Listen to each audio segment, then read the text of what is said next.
If you have a particular skill that you want the world to know of and then you don't know how to make them to get access to it, this video is for you, so watch it till the end. Many people nowadays have many handworks they're doing. Many people have different skills that can actually turn the world and change their lives in particular. But that is not happening. Why is it so? It is because they've not learned the system that will make that to happen. Let me start by telling you a brief story. So I and my sister went to get fruit one day and then she wanted to buy pineapple. So when we went there, she had an intention of buying just one pineapple among other fruits that she would buy. So when we went there, the person that was selling the pineapple ended up convincing her to buy more than one pineapple, and she really didn't want to buy more than one, but he was just so good at what he did and at selling that other pineapple to her that he ended up convincing her to buy another pineapple. It literally baffled me, and I think I shared it with her, and then I was like asking, okay, this guy literally has a great sales presentation and everything, and this guy is very good at what he does, to a point that he was able to convince my sister to buy an extra pineapple. In my mind I was like, this guy literally has convinced somebody to do what the person didn't want to do. It means this guy literally can go ahead and go and sell a land to somebody because he has what it takes, right? All what he needs to do is just to have a little bit of touches and then everything will be okay. This guy has what it takes. But then I now realized from what I could see, basically, but he didn't look like, he was maybe, let me say, rich. Also because if you can sell, it means you should have money, right? So he didn't look like he had that money. And then it got me thinking, some people don't have up to the level of skills that he have, but then they have more money than him.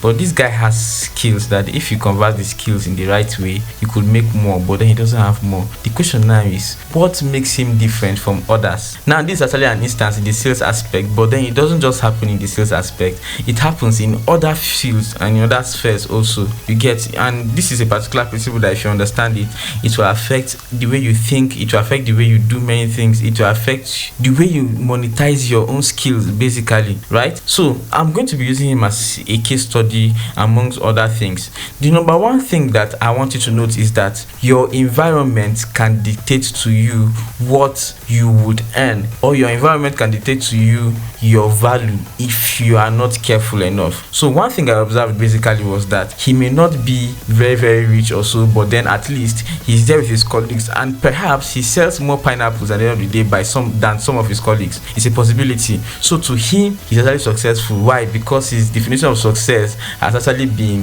directly proportional to the number of pineapples or the number of fruits he sells. And since he has his particular clique of friends there, at the end of everything, if he's the best seller there, you see, he may think he's actually well to do and all that. And gradually, he may even have some people that are even envious of him because he is very good at sales. So it means his immediate environment literally shaped him and literally shaped his perspective. So now you can think of it like this. Now if you're a graphic designer here, there are some particular client base that when you go to that particular environment, you can charge them $1 million for a work, but then you can be in a particular client base that you just charge them $1,000 for a work, and then they may even end up arguing with you. Summary, if you're not careful, your environment can dictate to you what you would have. Number 2 point again is kind of close to number 1 point.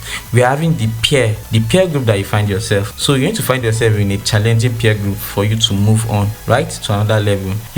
An instance when you have 4 people who are rich working together, one person who is not rich, except the person decides to say he will not be rich at all, he ends up getting rich. Why? Because of the fact that he is surrounded with people with high wealth of knowledge, right? People don't just get better at their skills in their comfort zone. No, they need push. And one of the most important ways of having push is having people in your life that would actually push you, basically. So if you're in a circle whereby they treat you as a king, or if you're in a circle whereby you are the best there, or if you're in a circle whereby your peer make you to feel like you are okay, then you cannot bring out the best, or you cannot make more from that particular thing that So what you need to do is that you need to find your way into a circle that is much more better for you. Find your way into a circle that is much more productive. Find a circle that would be more challenging in general. An instance, I used to read, but then I found myself in a circle whereby we do regular book reviews, and because of that, it gave me a target to reach, and then because of that, it usually improved the way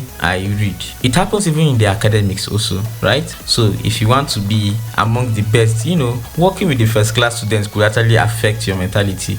But when you're working with mediocres, and when you read a little, you feel you're even doing okay. Why? Because the people in your circle didn't even read, right? But then when you associate with the person that is the best, and then you want to use him as your own, let's say, threshold or so, it means you need to actually put in more effort. That's another thing you need to take note of. Another fundamental thing that could affect it is your why.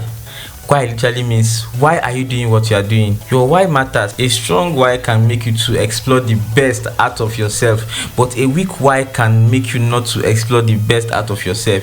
It is that simple. Simon Sinek explained this in his book Start With Why. Having a reason why you do what you do is very, very important. It's also explained in the book Rich Dad Poor Dad, but in another way do. And then we were asked to write down a particular number of reasons why you want to actually maybe do a particular thing.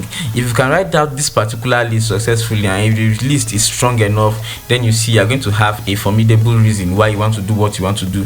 But if your reason for doing what you want to do is not strong enough, then things could literally come and then make that reason to fade. It's just literally like building a house, right? If you build a house, make sure that the foundation is very, very strong, right? If the foundation is not strong, the wind will come and toss your house away. But when this foundation is strong, nothing can shake it. So if your why is very, very strong, then it means until you hit that your particular reason for doing what you want to do, maybe the reason why you want to maybe make what you want to make is because you want to feed 1,000 people. Until you feed 1,000 people, you see you're not going to be satisfied. So you need to actually determine why you are doing what you are doing. That particular skill that you have, why did you want to learn it in the first place? Is very, very important, right? Did you want to learn it because you want to change a particular situation?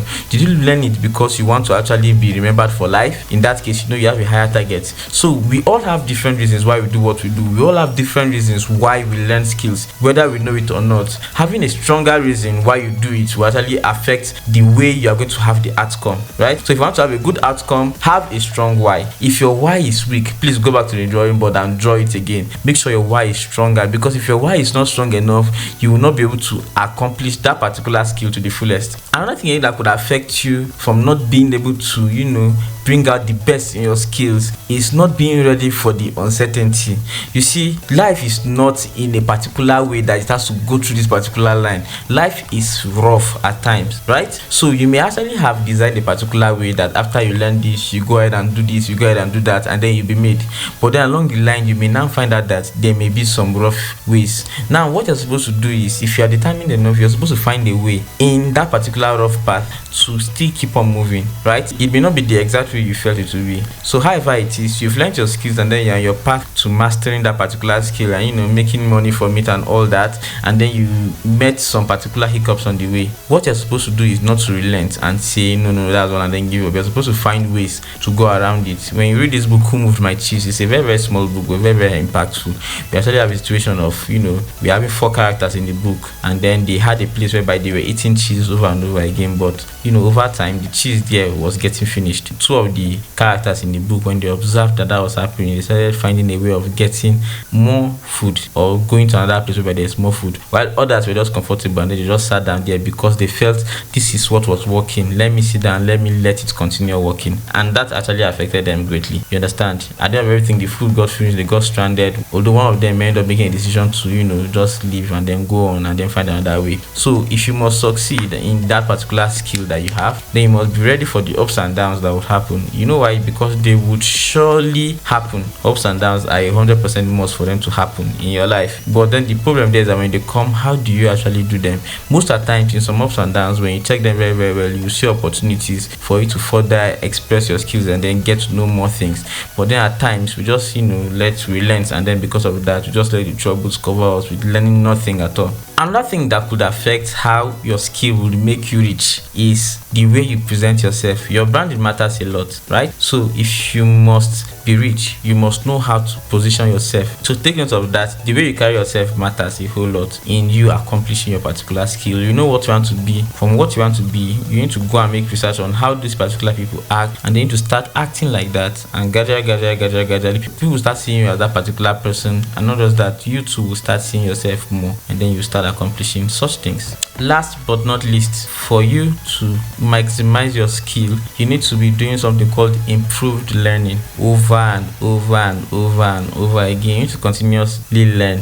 Mark Cuban once said something, and then he once said, work as if there's somebody working 24 hours to take your work away from you, because actually there's somebody. I think he mentioned something like that. Any skill you feel you have, you should know that there are many people that could do it. And anybody you want to go and meet to talk to convince the person, know that there's someone out there also that will also convince him. So it's literally a battle that you would have to win and come up at the top. Now, for you to win this battle, it means you need to know something very, very well. You need to do fundamentally what others are not doing. Many people don't do improved learning, right? So you need to make sure you put yourself in a situation whereby you do improved learning. Even if others do improved learning, you can take yourself up a notch and then try your best to see that you improve more and more and more and more and more on that particular thing. That way you keep on grinding to the top. This is my advice for you. Take it and please don't leave it.